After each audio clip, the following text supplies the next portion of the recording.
que anuncio al final desde el principio y mi consejo dice permanecerá. Esa frase, cuando usted estudia el libro de Isaías, que es el lugar donde lo dice 7 veces eso.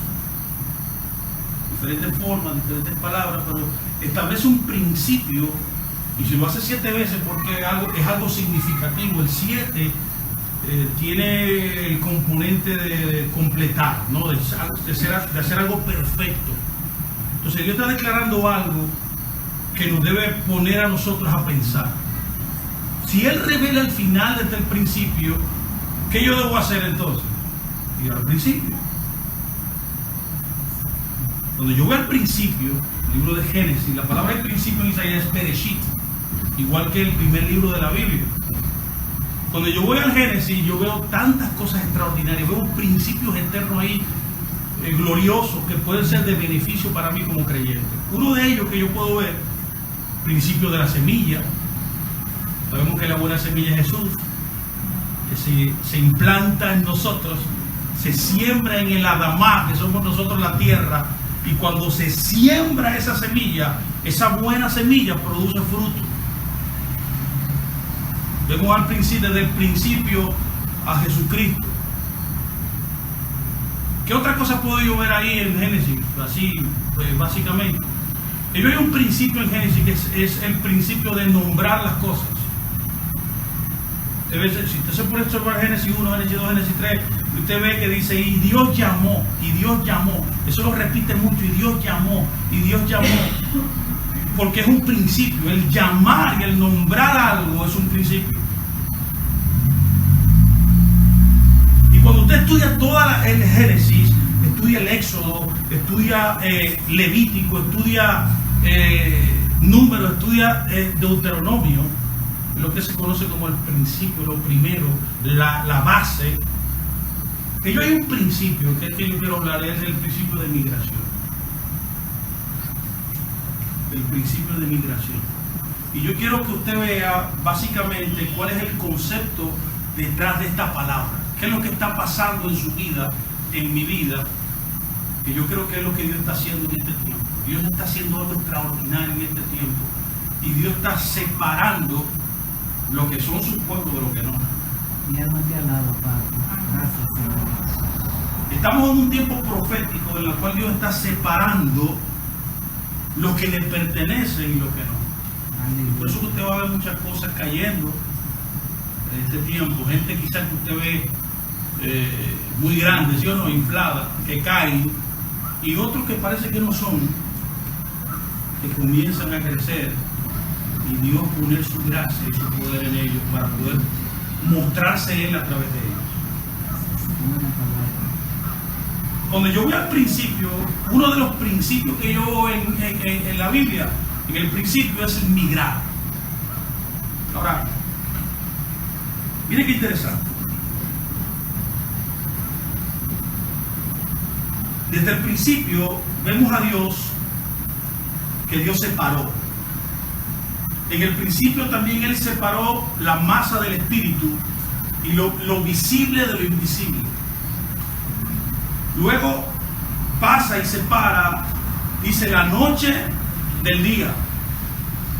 Usted está viendo aquí que Dios está distinguiendo, Dios está estableciendo una diferencia desde el principio. Dios también divide las aguas de las aguas, también la tierra de los mares, la lumbrera mayor de la lumbrera menor. También Dios separa las bestias de los seres humanos. Y también separa el hombre de la mujer.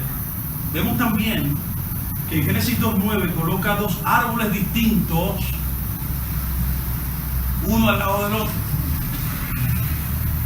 Y en Génesis 3:24 podemos ver que Él separa al hombre de sí mismo.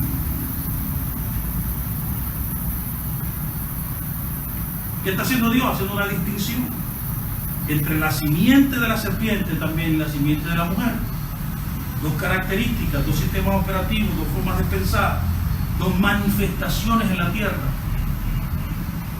Él pone también una diferencia, si usted se pone a ver en la vida de Abel, en la ofrenda de Abel, en la ofrenda de Caín. Él separa también la familia de Noé del resto del mundo.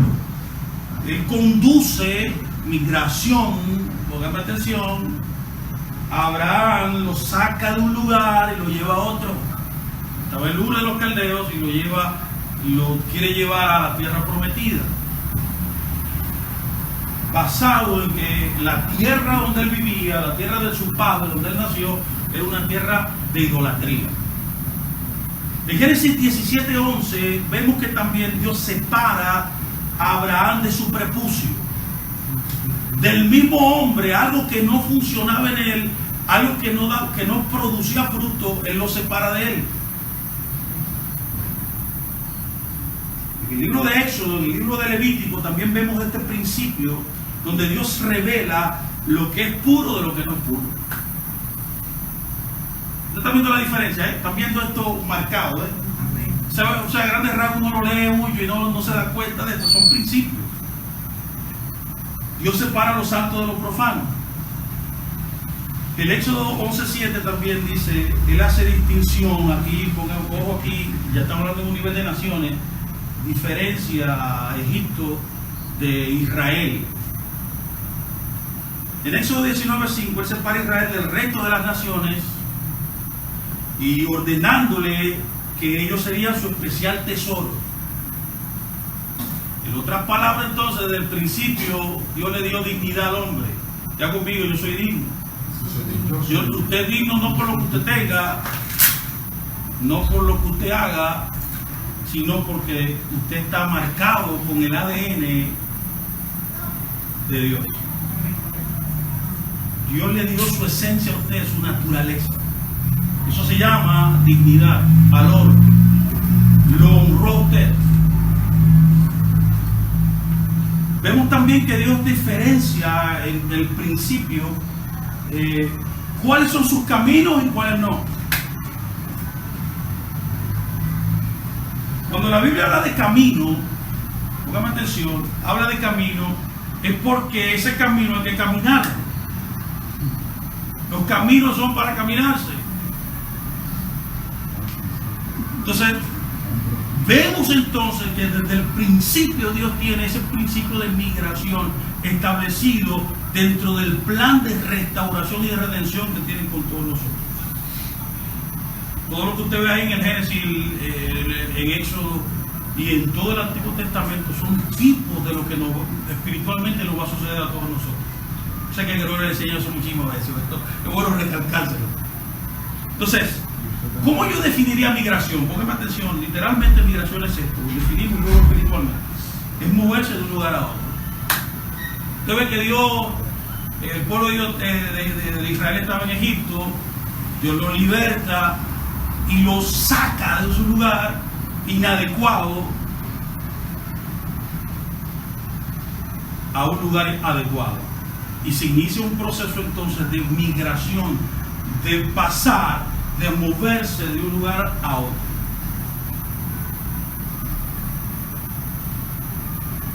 Migración, moverse de un lugar a otro. Ahora, ¿qué es la migración espiritual? Literalmente es moverse,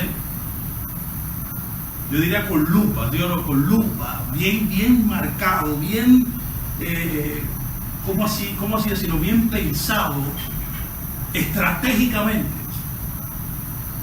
Usted debe moverse estratégicamente al momento y al tiempo que Dios lo determina. Que me gusta esa iglesia, cantan bien. ¿Y qué? ¿Te llevó Dios ahí? Esa es la pregunta. Dios quiere que yo esté ahí. Que yo me voy de esta iglesia, ese hombre sí predica duro, me hablan siempre, me hablan para mí. Es a mí que me predica, como yo he oído gente. Y yo te digo que te vayas de esto.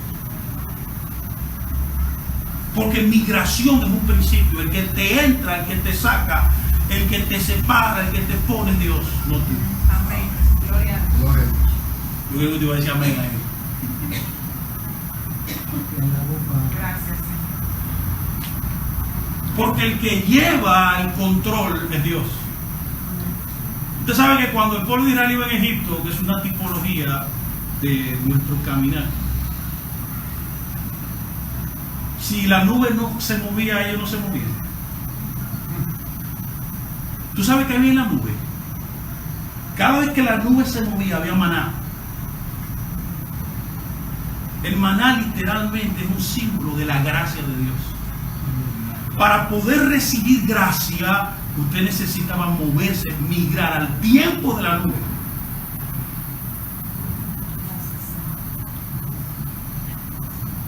Cada vez que la nube se paraba, se desmontaba el pueblo y acampaba. Cuando usted estudia la palabra acampar, también la palabra acampar está conectada a la gracia de Dios.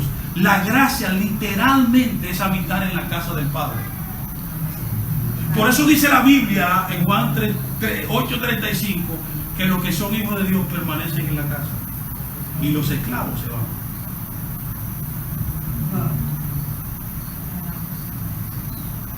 Cada vez que usted habla de la casa, cada vez que usted habla de emigrar, cada vez que usted habla de libertad, está hablando de gracia. Está hablando de habitar en la presencia, en la casa donde el Padre está. La migración es contingente a la voluntad de Dios. Para poder migrar, ¿qué se necesita? Una buena pregunta. Se necesita la palabra de Dios. Por ejemplo, aquí hay una analogía, algunos ejemplos básicos de esto. Por ejemplo, al dejar Egipto, la nación tenía que pasar a través del Jordán. En otras palabras, para que usted me entienda, en buen dominicano y aplicado a nuestra vida ya, Egipto es un tipo del mundo. Entonces, lo que está diciendo Dios es que para dejar el mundo, usted necesita pasar a través de la palabra. ¿Cómo yo migro del mundo a Dios? A través de la palabra. Para dejar el desierto, la nación tenía que pasar a través del Jordán. ¿Qué está diciendo Dios? Que para dejar las imprecisiones del desierto, lo molestoso del desierto, lo difícil del desierto, los desiertos que nos pasan en la vida como creyentes, usted necesita la palabra. Mire, una vez el pueblo de Israel peleó con Moab. ¿Y cómo vencieron? Hubo un reflejo del sol en el agua. Entonces Dios, ¿qué es lo que está diciendo? La victoria tuya sobre las tinieblas, los demonios, es a través de la palabra de Dios. No es tirando aceite, ni gritando mucho. No, es a través de la palabra. No es tirando aceite, vino, sal, sino es a través de la palabra. Lo que vence las tinieblas es la palabra. Mire, los recurrentes abandonos de la visión son debido al agua contaminada. Cada vez que usted bebe agua contaminada o recibe una palabra contaminada, hermano, mire, hay problema ahí. Por eso la palabra es símbolo de la lluvia que cae del cielo, doctrina que cae del cielo. La palabra que usa ahí la Biblia, doctrina que cae del cielo, agua que cae del cielo, es morese de acá. Literalmente significa maestro de justicia. Es la palabra de Dios. La migración es contingente a la palabra de Dios. Y Moisés se acuerda que estaba en ese barquito, ¿sí o no? Igual que el arca. Y él sobrevivió al agua. Lo que lo salvó fue que es un símbolo que lo que te salva en el agua, en peligro, es la palabra de Dios. Veo que es importante en esto. Migrar es contingente a la palabra. Necesitamos la palabra de Dios para poder nosotros migrar. Ahora, el viaje de Israel es una tipología de nuestra vida espiritual. Cuando se disponían a salir de Egipto y nacer como nación, hasta el tiempo en que estaban listos para entrar en la tierra prometida, es un viaje de 40 años. Yo analicé, leí un libro, alguien que dijo que ellos podían llegar en 4 meses. Entonces, ¿por qué duraron 40 años? Mucha gente habla de que no, que el vestido no se le desgastó y que las sandalias fueron renovadas. Eso es una bendición. Y yo digo, ¿cómo es una bendición para morirse?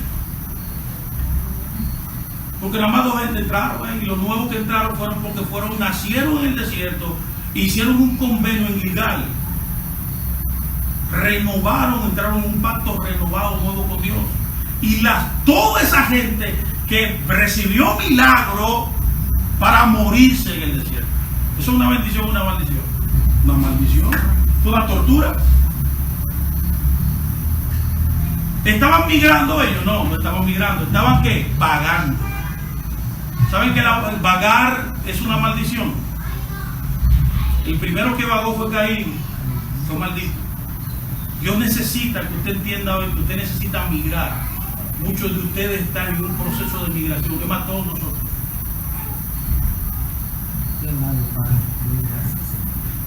Son los viajes que Dios estableció, queridos hermanos, de manera especial para su pueblo, para tratar de transformarlo a la imagen de Él.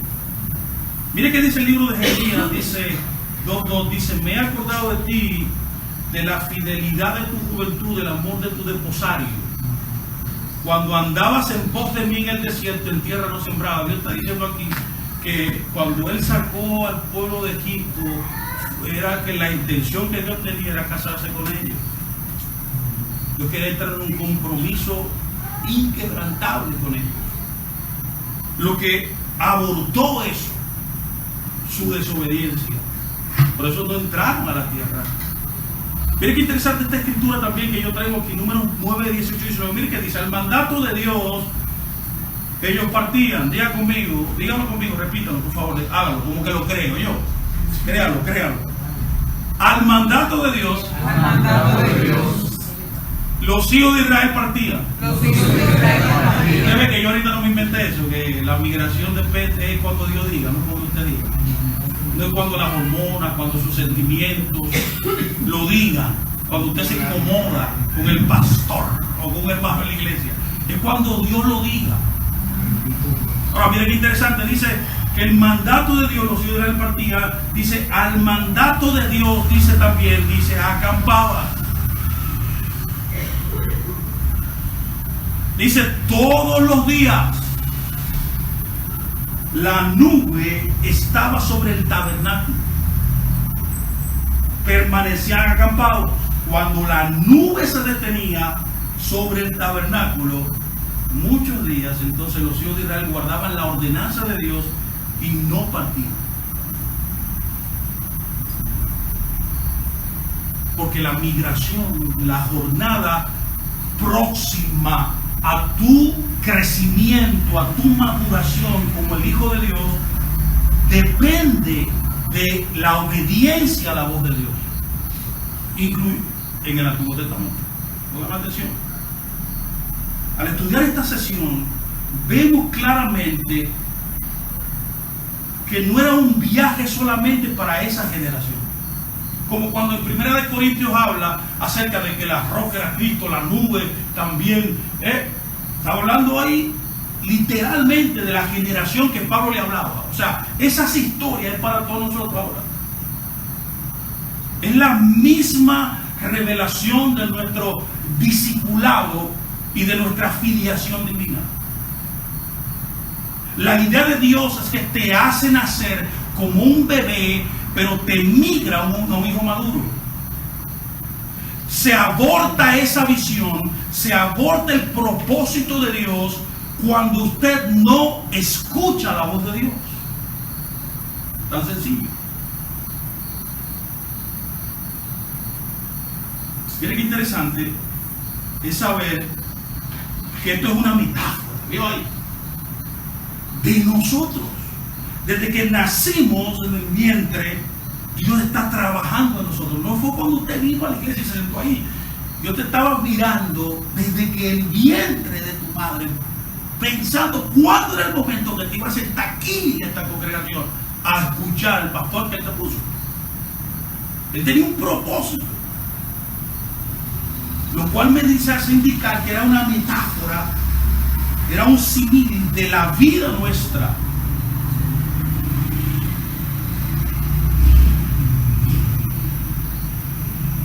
Cuando yo estudié la jornada del pueblo de Israel de Egipto, de la esclavitud, de estar perdidos, esclavos en el pecado, para hacerlo y convertirlo en Israel, llevarlo a una mejor tierra, querido hermano, habían 42 jornadas.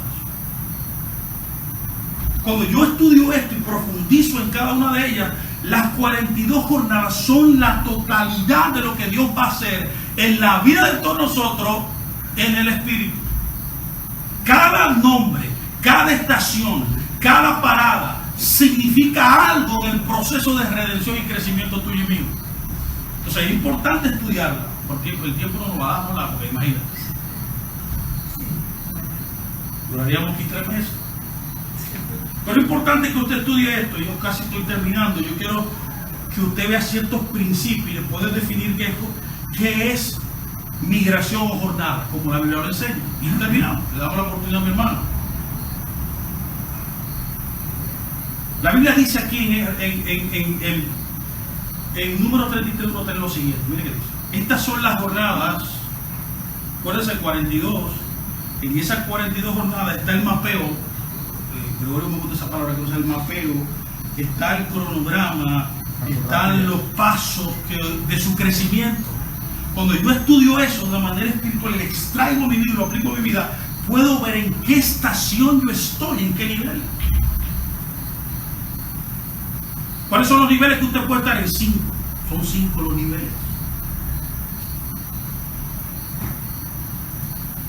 Entonces, dice, estas son las jornadas de los hijos de Israel que salieron de la tierra de Egipto con sus ejércitos bajo, póngame atención, esto es importante, que mucha gente que no entiendo cómo que la gente está leyendo la Biblia, dice, la Biblia es tan clara en todas las veces que habla, dice que Dios les pone bajo el mando de alguien. Dice, ¿bajo el mando de quién? Dice de Moisés y Aarón. Entonces el plan de Dios está en que usted esté bajo alguien. Cuando usted escucha a alguien, tiene que estar bajo alguien. Cuando usted va a un lugar, usted tiene que ponerse debajo de alguien. Porque es la manera como Dios disciplina a sus hijos. Él lo conecta a un mentor. Una palabra muy famosa ahora, padre. Sí, puede ser. Alguien que lo nutra, alguien que lo guíe a la madurez.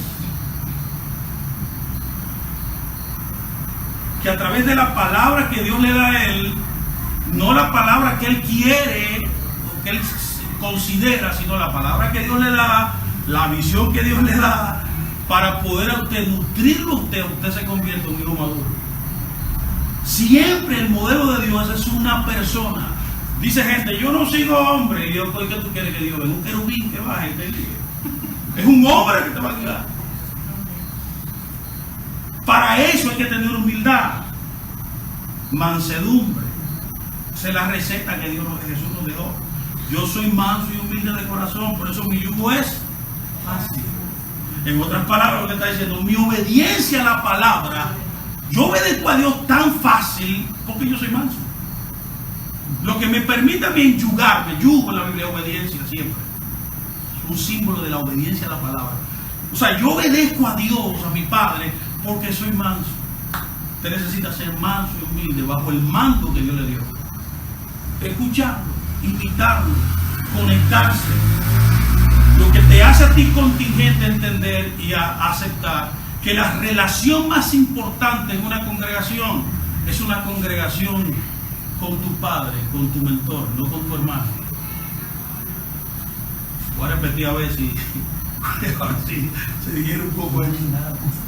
La relación más importante con el líder. Porque Dios pone mando. Moisés y Aarón, dice Moisés y Aarón.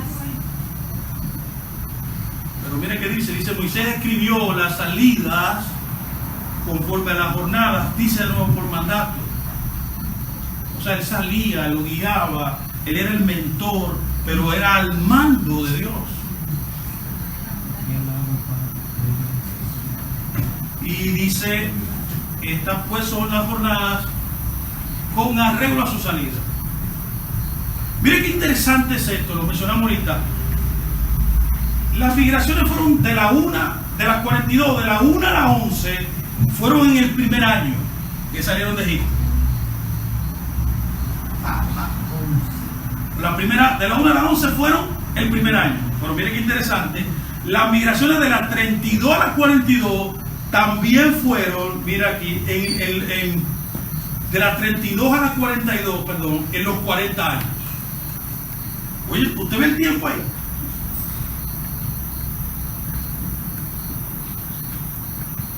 Lo que significa entonces que hubieron 19 de esas jornadas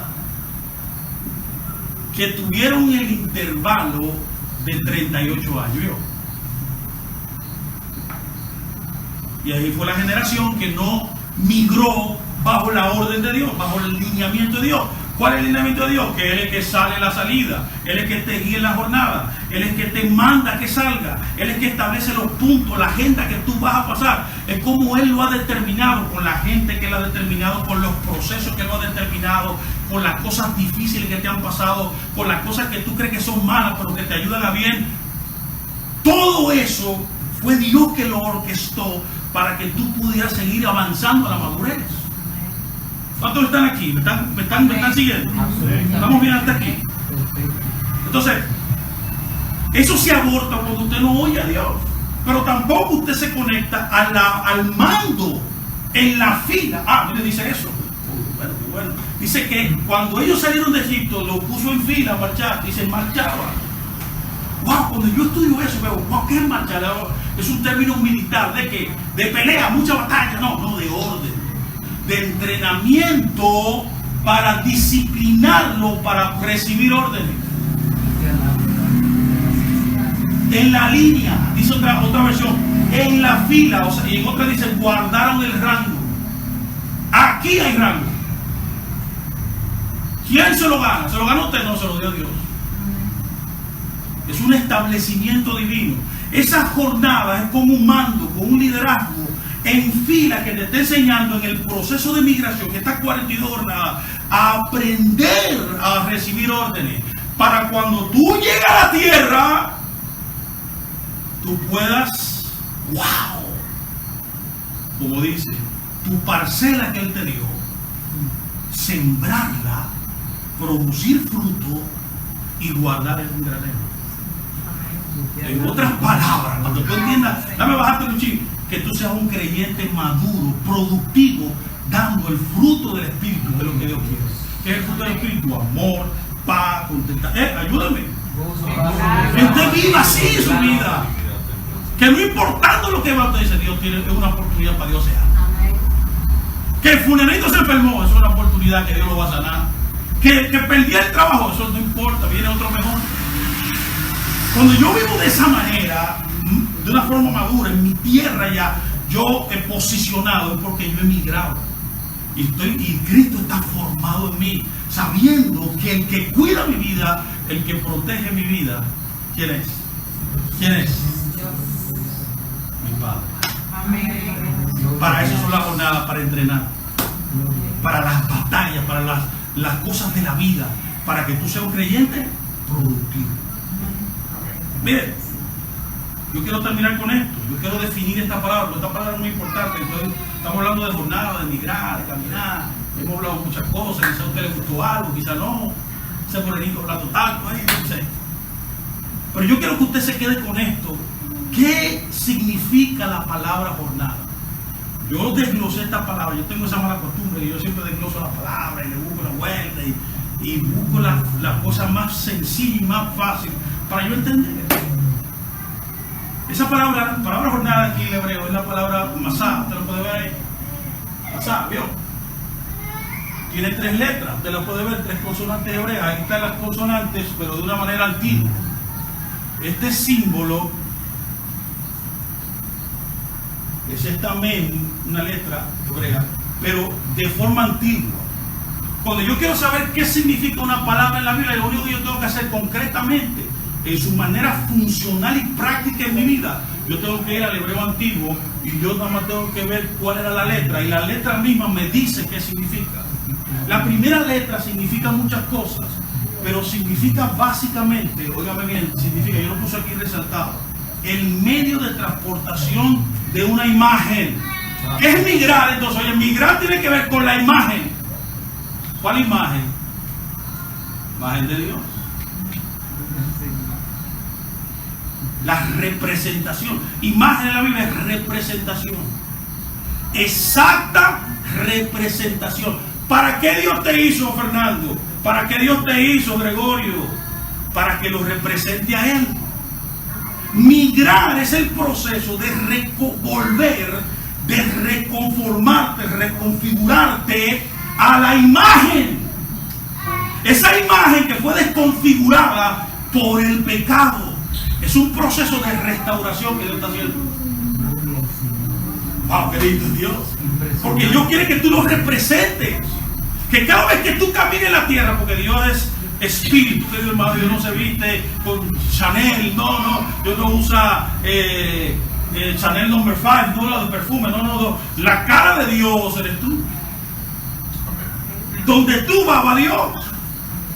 Yo creo que te iba a decir amén ahí, Dios.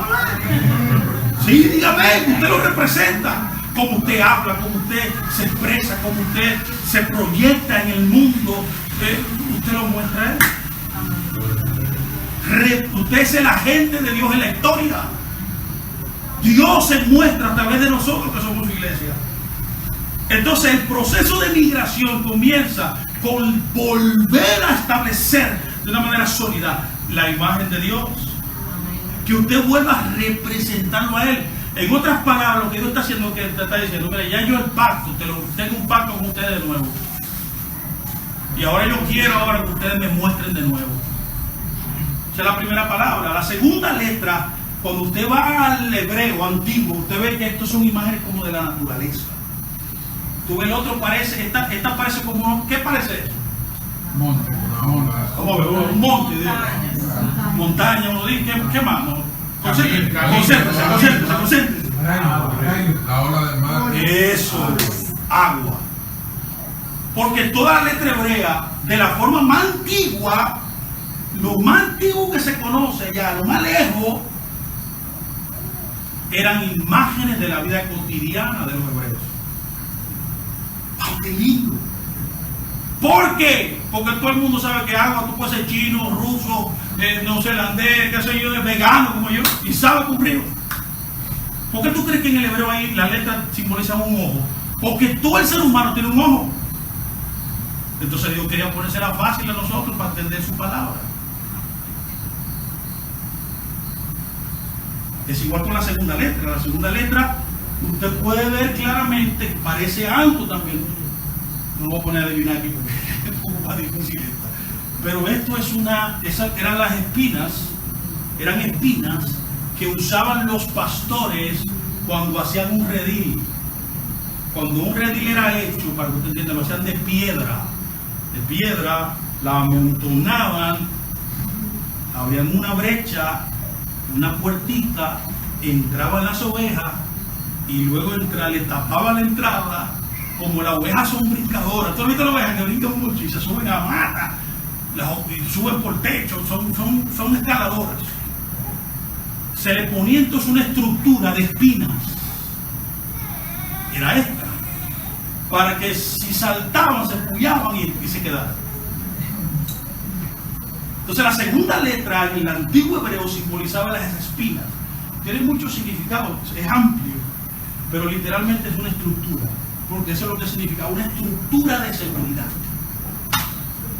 Vemos entonces que la migración tiene que ver, wow, Señor, la jornada, migrar, moverse. Ahí lo dice, mira, Es una jornada, transposición. migrar, marchar, estación, moverse, orden, partida, impartir. Esos son los significados asociados a esta palabra. Una espina, estructura. Wow, qué lindo. Mira la última. Esta sí es fácil. Esa sí es fácil. Esa es fácil. ¿Cuál era la última letra esta? La in se llama en el original. Era el símbolo en el hebreo antiguo letra. Palo hebreo le llaman. Era la imagen de un ojo. Qué lindo. El ojo tiene muchas connotaciones. Pero básicamente está asociado, vamos bien, al centro del entendimiento, a la iluminación, a la comprensión. Entonces, cuando yo entonces puedo asociar esta palabra, porque yo lo quiero aplicar a mi vida espiritual, principios eternos, la palabra en sí misma me da el significado. Y significa literalmente, es el medio, migrar, moverse, no estancarse. Es lo mismo que la palabra, un día Gregorio me habló de eso, que era la palabra apostasía. Apostasía es una que vamos caminando, el camino de Jesucristo. Uno camina un camino para llegar a un sitio. Ese camino, ese sitio de llegada se llama Sion, ¿sí? La palabra Sion y camino tienen la misma raíz. Pero no solamente eso, el que se sale del camino, la Biblia lo llama malvado, impío. Un impío en el hebreo, literalmente uno que se salió del camino. Porque el camino se hizo para migrarlo, para caminarlo, porque te va a llevar a un lugar.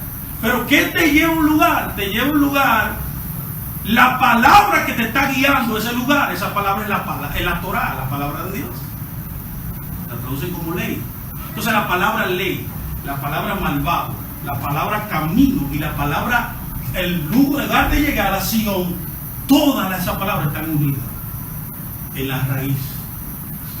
Y cuando usted permanece en el camino, que aquí estamos este grupo de nosotros, ¿cuántos van a permanecer? Sí, díganme. Amén. Todo es el gusto. El que permanece en el camino, el que escucha la palabra y permanece en el camino. Y por eso que esta palabra significa literalmente eso. El medio de transportación de una imagen. Usted está cargando la imagen de Dios. ¿Qué responsabilidad más hermosa, estructurada, que soporta? Como cuando usted tiene la imagen, usted soporta lo que sea que venga, todo va para bien y apoya su revelación, la palabra de Dios. Apoya la revelación. ¿Cómo yo apoyo la palabra, la revelación de Dios? Oye, fácil. Cuando yo él me la da, cuando se para Gregorio aquí en esta congregación en Filadelfia, y él da una palabra que Dios le puso en su espíritu y la imparte a ustedes, usted la apoya como obedeciéndola. Eso es lo que está diciendo aquí. Y te da entendimiento. Yo quiero dejarlo hasta ahí. Amén. Pero espero que esto le haya producido un poco de hambre. Y vamos a seguir trabajando un tema importante. Yo voy a hablar acerca de esta separación que yo comencé a hablar. Yo voy a profundizar un poco allá en los patos. De la separación. Yo quiero hablar de eso. Yo me voy a concentrar en las dos sesiones que me tocan a mí, de hablar de la separación. Va a ser algo extraordinario. Amén.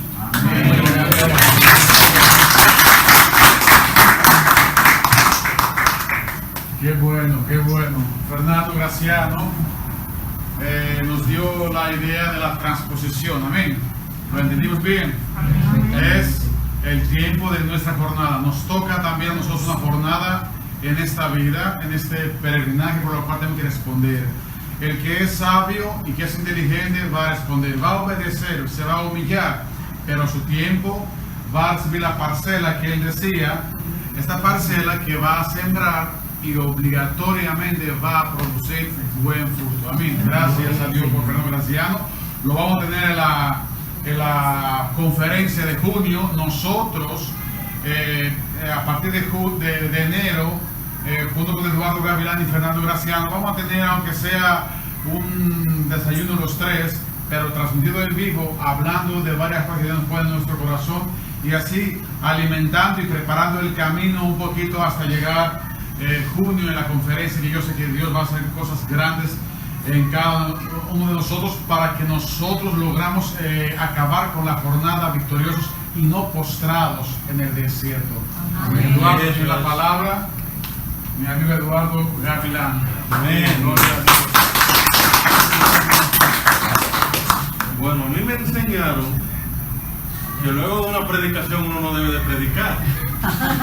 Realmente son tantos conceptos que uno ve, que uno recibe, que uno tiene que asimilar, que dar un mensaje sobre un mensaje, ya de por sí es una tarea muy pesada. Así que honestamente voy a ser breve, voy a ser muy conciso. Para los que no me conocen, mi nombre es Eduardo Gavilán, como dijo el pastor Gregorio. Nos conocemos desde hace muchos años. Fui pastor de una congregación, pastor asociado durante 6 años. Ahora estoy sirviendo en una congregación como maestro de la palabra. Y como dije, quiero ser breve, voy a ser conciso. Yo les voy a leer un pasaje. Recuerden que estamos en vivo. Y todo sucede. Ya de ahí no va a pasar.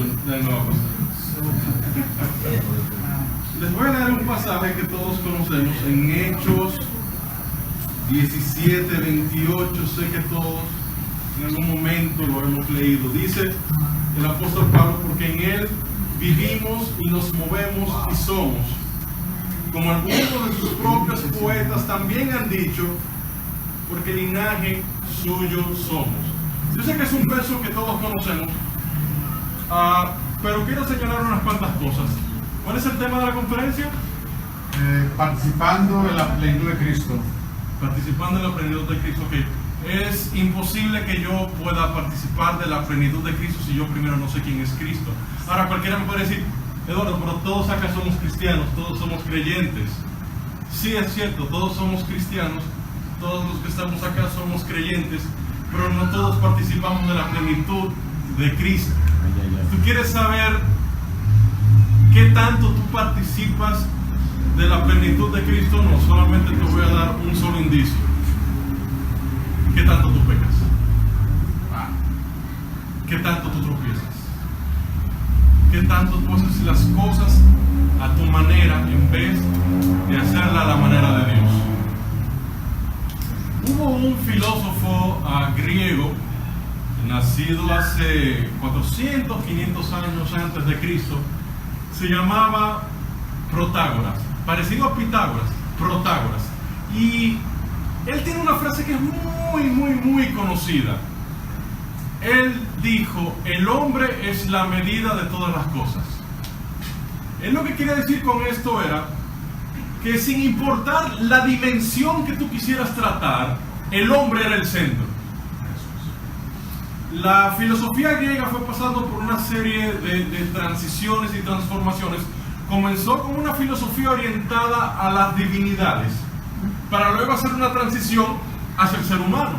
Porque ¿a dónde yo quiero llegar con todo esto? ¿Tú sabes por qué tú y yo pecamos? Algunos me pueden decir: bueno, es que estamos en este cuerpo y tenemos una naturaleza de pecado, estamos corrompidos por el pecado. Otros pueden decir: bueno, pecamos por desobediencia, pecamos por rebelión. Y todas esas respuestas son correctas. Sin embargo, a mí me gusta algo que dice John Piper. Piper dice: el ser humano peca porque no está contento con el diseño de Dios. Es decir, yo no me guardo para el matrimonio porque yo no estoy contento con el diseño de Dios en el matrimonio. Yo quiero mi diseño, y mi diseño es: quiero experimentarlo ahora. Yo miento porque si te digo la verdad me voy a meter en problemas, y yo prefiero mi diseño al diseño de Dios. Yo soy infiel porque no me agrada el diseño de la fidelidad de Dios. Me agrada el diseño donde yo hago lo que yo quiera. Tú y yo pecamos no por simple rebelión, no solamente porque estamos corrompidos, que es lo que establece la palabra, sino porque no estamos conformes y contentos con el diseño de Dios. Dice Platón, que es otro filósofo griego, dice: realmente nosotros entendemos que la medida de todas las cosas es la divinidad y no el hombre, como algunos enseñan. Esa era una confrontación entre Protágoras y Platón. Ahora, ¿por qué yo estoy citando a dos personas que no son creyentes? Porque quiero que vean que no solamente en el cristianismo, sino desde fuera del cristianismo y desde antes del nacimiento formal del cristianismo, siempre ha habido una pugna entre lo divino y lo carnal. la naturaleza de Dios y la naturaleza del hombre, la voluntad de Dios y la voluntad corrompida. Siempre ha habido esta confrontación. Y cuando Pablo está predicando, en un momento, él cita a un pagano. Él no está citando palabra de Dios. Él está citando a un pagano. Y dice, porque en él vivimos y nos movemos y somos. Como algunos de los propios poetas dicen, porque el linaje suyo somos. Él está citando a dos paganos acá. Pero ese no es el punto. El punto es el siguiente: cuando tú quieres participar en la plenitud de Cristo, tú tienes que comenzar a reinterpretar aquellas cosas con las cuales tú has vivido y aquellas cosas que el mundo te ha bombardeado. Tú tienes que reinterpretarlas a la luz de la Escritura. ¿Qué está haciendo Pablo al citar a dos poetas paganos? Él está tomando principios que son ciertos, pero que no fueron inspirados, y le está dando el matiz de Cristo. Primero tú tienes que vivir en Él, porque tú eres en Él, tú existes en Él, y tú te debes de mover en Él. Algo parecido a lo que tú hablabas sobre la migración. ¿Cómo yo puedo participar de la plenitud de Cristo? Yo primero tengo que conocer quién es Cristo. Porque cuando yo conozco quién es Cristo, pecar ya no es tan atractivo. Cuando yo conozco la majestad y el señorío de Jesucristo, hacer otra cosa que no sea su voluntad no me llama la atención. Por el simple hecho de que su belleza, su bondad y su poder me han cautivado. Dice Jeremías, si mal no recuerdo Jeremías, y si no fue así me corrigen.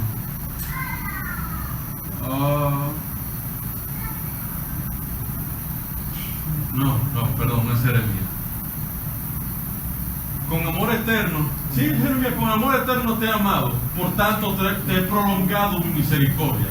Esto se lo dice el Señor a Jeremías: con amor eterno te he amado y por tanto te he prolongado mi misericordia. Cuando tú entiendes la magnitud del amor eterno de Dios, cuando tú comprendes plenamente la obra de Jesús en la cruz y lo que tú y yo le costamos a Dios, se te hace imposible no decir: ciertamente con amor eterno tú me amas. Se te hace imposible no reconocer lo que significa realmente la redención. Tú sabes qué significa la palabra redención tanto en hebreo como en griego: ser comprado por un precio. Tú le costaste a Jesús lágrimas, sudor, dolor, sangre y su propia vida. Y cuando tú sabes eso, tú no puedes pensar en otra persona sino en Él. Él se vuelve tu primera. Dice el apóstol Pablo: de modo que podamos conocer la plenitud del amor del Señor. No hay forma de tú poder participar en la plenitud de Cristo sin tú primero conocer quién es Cristo. Porque cuando tú conoces quién es Cristo y lo que Él ha hecho, ese es el primer paso para tú decir: sí, Señor, yo necesito participar en tu plenitud. Yo he estado viviendo una vida que yo pensaba que te agradaba. Porque vamos a ser honestos, señores, ¿nos congregamos sí o no? ¿Ofrendamos sí o no? ¿Guardamos unos cuantos mandamientos sí o no? Ya creemos que estamos bien. Ya creemos que eso es el Evangelio, que ya no hay más nada que hacer. Mi hermano, eso es parte, pero no es el todo. Si tu vida no está escondida plenamente en Cristo, no puedes participar de su vida. Y yo dije que iba a ser breve y conciso, y prometo hacerlo y lo voy a hacer. Ese mismo pasaje de Hechos capítulo 17 termina diciendo porque linaje suyo somos. El apóstol está argumentando un caso y en su retórica él continúa diciendo, para culminar, para ponerle la cereza al helado, porque somos su linaje. Fernando, ¿qué decías hace un momento cuando platicamos que significaba la palabra padre en hebreo? Era alguien que provee sustento para la casa y fortaleza, ¿verdad? El que sustenta la casa. El que sustenta la casa. El que sustenta la casa. Si la Biblia habla de que somos linaje de Dios, ¿de quién provenimos? De Dios. Y Él es el Padre eterno, amén. De hecho, cuando se profetiza sobre el Mesías, uno de los títulos que recibe es Padre eterno, ¿no? Padre eterno. Es el que funda la casa, mantiene la casa, preserva la casa, porque venimos de Él, porque linaje suyo somos. Amén. Con esto voy a terminar. Participar de la plenitud de Cristo significa estar amparado en el Padre eterno, aquel que ha depositado su ADN espiritual en nosotros, aquel que nos formó a su imagen y semejanza que está distorsionado por el pecado y que está buscando ser restaurado. Cuando la Biblia enseña que Cristo es el primogénito,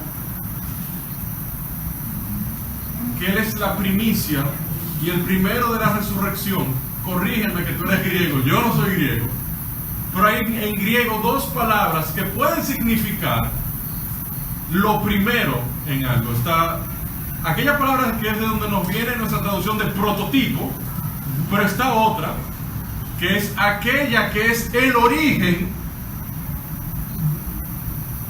de todo lo demás.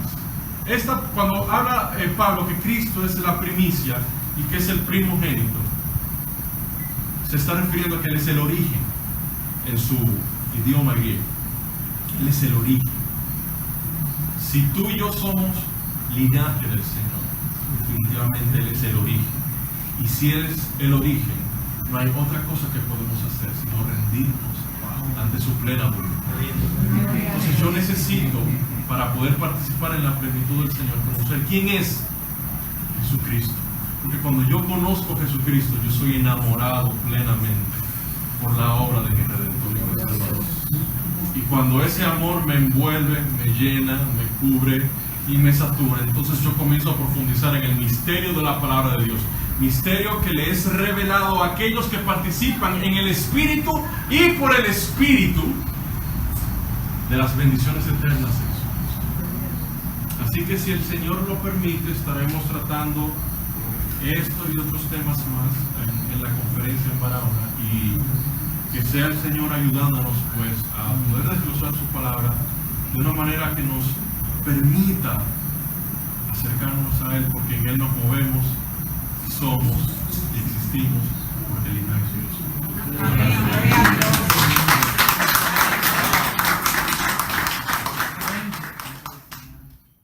El llamado a la plenitud de Cristo es el llamado simplemente de un cristianismo verdadero, integral. No puede existir cristianismo sin plenitud. Si usted no vive el cristianismo de la plenitud, o sea, Cristo de la plenitud, usted está fuera del cuerpo todavía, porque el cuerpo se alimenta de la cabeza. Amén. No debemos tomar entonces, no debemos temer. Oye, por favor, pueblo, no temen su negación y levantar su cruz.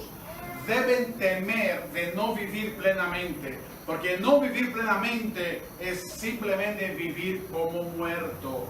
Por esto digo que Cristo es plenitud. Amén. ¿Qué es la vida? Yo quiero que esta noche manejar esta idea para que nosotros podamos comprender para qué vivimos. ¿Qué es lo que vivimos? ¿Qué estamos buscando? ¿Qué valor damos a la vida? ¿Qué es la vida? Dice la palabra en Juan 5:12, mis hermanos, el que tiene al Hijo tiene la vida. El que tiene el Hijo tiene la vida. Quiere decir, si usted hace un examen esta noche, si ustedes no tienen el Hijo reinando en su vida, usted sigue muerto. Y me gustó que dijo Eduardo en cuando realmente, cuando peca, o sea, que el pecado frecuente está en su vida. No es que uno caiga, pero que lo practica es otra cosa. Amén. Entonces la verdadera vida consiste en tener que la vida del Hijo y no la nuestra. Amén. Por esto la definición de la plenitud puede existir solo en una auténtica vida. O sea, yo no puedo comprender qué es plenitud si yo no comprendo la auténtica vida del Cristo, que es capaz de llenar todo en todo. Amén, mis hermanos. Por favor, yo pido en el nombre de Jesucristo que ponga atención a estas palabras. No importa lo que escuchan, salgan de esto, oigan solamente.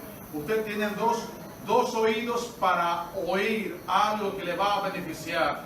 No dejan que las jornadas que él estaba hablando, Fernando Graciano, pasen vagando. No dejan sus jornadas que están vagando. Cada jornada tiene un valor. Si usted la pierde, usted lamentablemente la va a tener que pasar de otra vez. Por esto tantos años estamos en la misma jornada. Amén, mis hermanos. Entonces, a menos que nuestra vida no incluye el Hijo y toda su plenitud, no se puede considerar ni vida, ni se puede considerar que usted está viviendo. Por esto en Lucas, dijo Lucas 5, 9:59, Jesús dice: Señor, permíteme que vaya primero a enterar que a mi Padre. Ahí había algo importante, ¿cierto? Algo hasta noble. Él le dijo: deja que los muertos entierren sus muertos, pero tú ve y anuncia por todas partes el reino de Dios. Esto era lo más importante que Cristo nos ha mandado, porque en este reino está toda la plenitud, todo el gozo y todo lo que tú no has alcanzado hasta ahora. Amén. Amén. Esencialmente, entonces, la vida de Dios es el fluir de Dios. La vida de Dios es un fluir. Por esto en varias ocasiones bíblicas se habla de ríos de agua viva.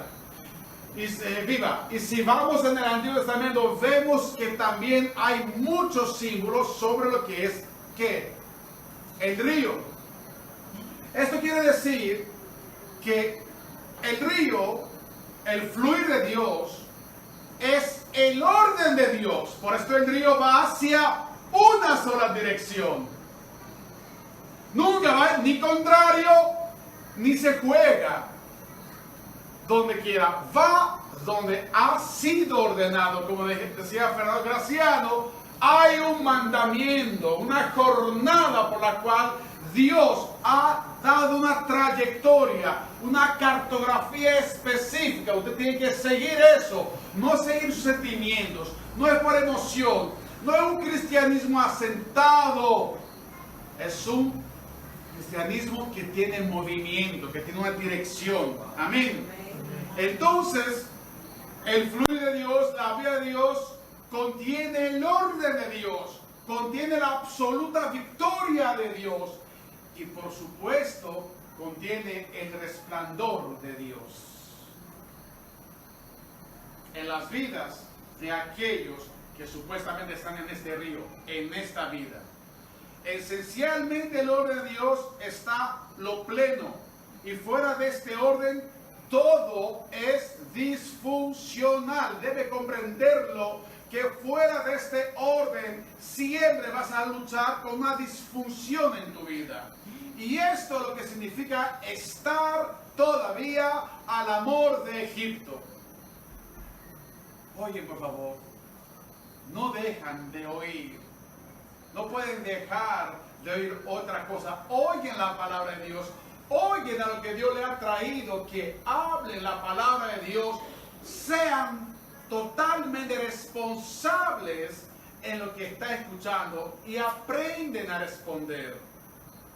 Sin embargo, en este orden divino se hicieron todas las cosas perfectamente que cumplidas, y dice la palabra que en este orden no faltó nada en ellas. Quiero decir que cuando tú entras en el río de Dios, cuando tú estás en el orden de Dios, usted no le va a faltar absolutamente nada. Vamos aquí, iglesia. Dice la palabra que el que pierde su vida por causa de mí la hallará. Mateo 16:25.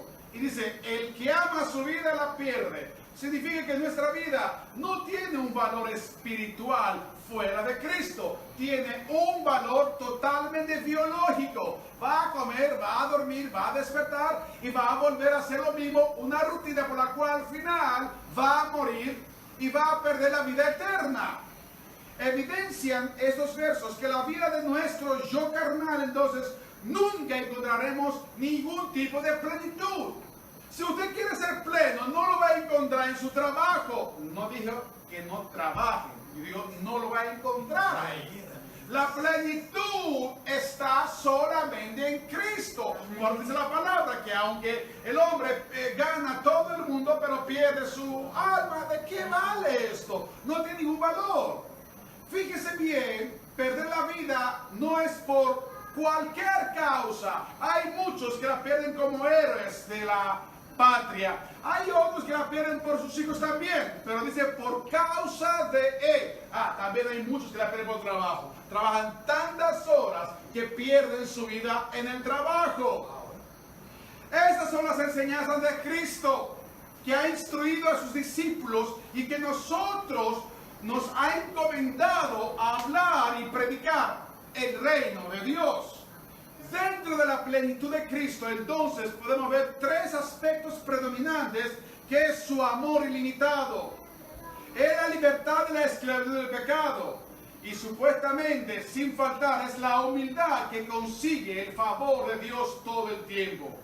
Cuando hablo de amor limitado, es su bondad hacia nosotros que nos mantiene llenos de Él, porque Dios es amor. La verdadera libertad es tan alta, tan ancha y tan profunda y tan larga que, como decía el hermano Eduardo Gavilán, cuando usted conoce esta plenitud, usted no quiere pecar. No hay que pecar. Usted odia de pecar porque usted ha sido castrado en esta libertad tan profunda, tan ancha, tan larga y tan alta.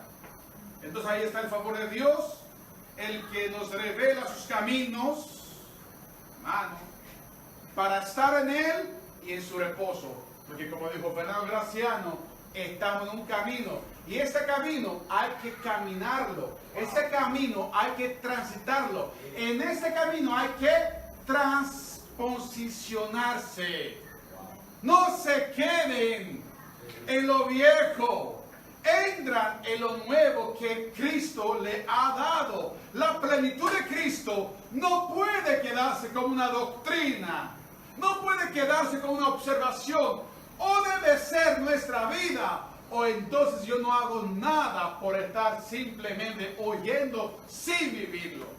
Y esto me ha costado mucho tiempo, y yo dije, yo quiero vivir la plenitud de Cristo, yo quiero vivir la vida de Cristo y no la mía. La plenitud de Cristo es una oferta de Dios para sus hijos y nosotros debemos experimentarla. Sin embargo, la estrechez de nuestro carácter y la naturaleza del propio convenio batallan para que eso se quede solo en una doctrina, pero no algo que se practica.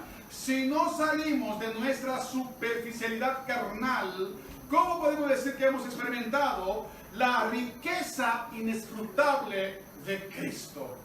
Aquí hay una frase que determina algo muy ancho, ¿cierto? Y muy amplio. algo muy fértil. Dice la riqueza inescrutable de Cristo.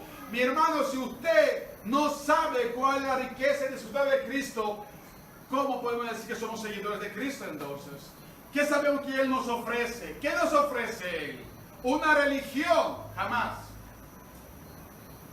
La religión mató a Cristo. Todo el tiempo veo a un Cristo que está hablando de los religiosos, lo está reprendiendo a los religiosos, porque los religiosos han caído en una hipocresía. ¿Qué experiencia tenemos en cuanto a su altura, entonces a su anchura, largura y profundidad? La gente necesita ver, no uno que la pasa bien en este mundo. Hermano, quiero decirte que el mundo, la verdadera necesidad del mundo, no te va a seguir porque usted la pasa bien en este mundo. Discúlpame si así no es tan buen ejemplo. Hay otra gente por ahí que la pasan súper bien. Aquí hay una diferencia esta noche. Lo que la gente necesita ver en este mundo es alguien que experimenta la plenitud completa sin que tenga nada aún de lo material. Ahí es la invitación, ahí es donde nosotros vamos a marcar la diferencia. Por eso aquel apóstol llamado Pablo estaba preso y hablaba de la plenitud. Y uno dice, ¿cómo puede hablar de plenitud en una celda 3x2? Una persona que está dentro de lo ilimitado de Cristo. No dice la palabra, no te dije que si crees todo te es posible. Esto es lo que marca la diferencia. Personas que están conducidas por su gozo y su paz todo el tiempo. Aún en las peores circunstancias, donde hay enfermedad, donde hay algo, donde no hay trabajo, donde no hay pareja. Aquí es el gozo y la paz que sobrepasa todo entendimiento. ¿Por qué pasa todo entendimiento? Porque el entendimiento humano, para ser gozoso, debe tener algo material. Estar en tu vida, hermano, en el fondo, no solo te limita, sino que te incapacita a vivir la abundancia de vida que Él te ha prometido. ¿Se ha preguntado alguna vez si está completo? ¿Has hecho esa pregunta en el curso de tu vida? ¿Yo estoy completo? ¿Tengo una relación con la plenitud de Cristo? Espérense, Él habla de algo tan grande, tan ancho. ¿Yo estoy parte de eso? Tal vez ahora en forma religiosa, todos aquí podríamos contar, sí, en Cristo lo somos. Pero no quiero que esto se quede como si fuera una doctrina. Entonces, ¿por qué estamos preocupados? ¿Por qué tú estás en afán? ¿Por qué tú estás todavía insatisfecho? ¿Por qué tú estás inseguro? ¿Por qué la iglesia dice siempre, algo grande vendrá?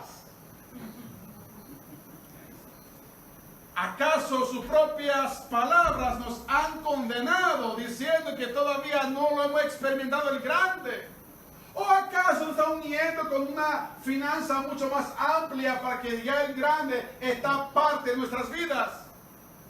Mis hermanos, el grande, si no lo está experimentando ahora, aún en tus circunstancias que tú estás, en tu estrechez, lamentablemente, no sé qué garantía podría decir de que tú lo vas a encontrar en un futuro.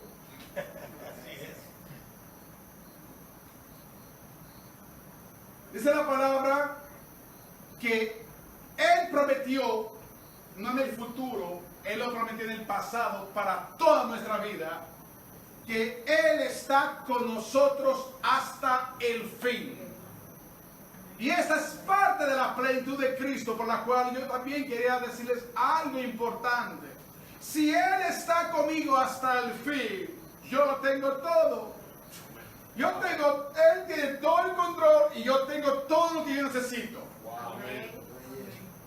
Hermanos, la plenitud de Cristo no la estancan en una filosofía, no la alcanzamos porque no la queremos, porque todavía nuestros ojos están en la plenitud de lo material, en la plenitud de algo tener. Pero no decimos quiero a Dios. La plenitud de Cristo es su propia vida en ti. Entonces, ¿qué haremos con eso?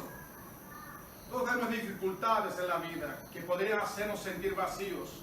Pero el apóstol Pablo dice que podemos estar, oye por favor, Efesios 3:19 dice, llenos de la plenitud de Dios. Léelo, Efesios 3:19. Hermana, estar llenos de la plenitud de Dios. Lo dice, ¿cómo es esa plenitud? Para evitar pensamientos turbios y confusos sobre esto, frente a esta gran verdad, la palabra de Dios me dice a mí, oye pueblo, nada te faltará. Él lo dice. ¿Qué estoy esperando? Dice, nada me faltará. Nada te faltará, nada. Esa es la verdad que el Evangelio de Cristo nos imparte en el Salmo 23:1, cuando dice, el Señor es mi pastor, nada me faltará. Está escrito. Si yo no creo esto, ¿qué cristianismo estoy buscando? ¿Qué cristianismo estoy persiguiendo? Dice, el Señor es mi pastor, nada me faltará. En lugares de verdes pastos me hace descansar. Y dice, junto a aguas de reposo me conduce. Estas aguas no son lagunas, son siempre ríos. ¿Qué cosa buscas para ser conducido al reposo? Hermano mío, tú también que estás oyendo por este medio, la plenitud que Cristo trae a su pueblo no es una mente protegida por una actitud positiva. No me vengan ahora con una sonrisa y dicen, yo voy a ser positivo. No habla de esto. Esa no es la plenitud, mi hermano. La plenitud está clara. Cuando usted recibe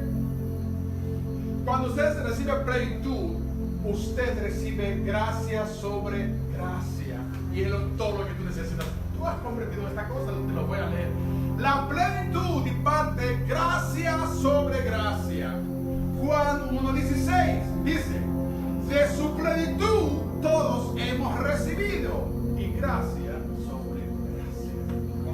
Toda la palabra habla lo mismo. Creo que realmente hemos declinado de lo que el cristianismo nos exhorta a vivir, lo que nos llama a comprometernos.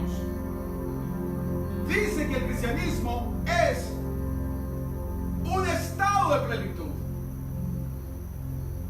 en sí, por lo cual tiene ríos de agua viva para ti, para que tú puedas crecer y puedas ser alimentado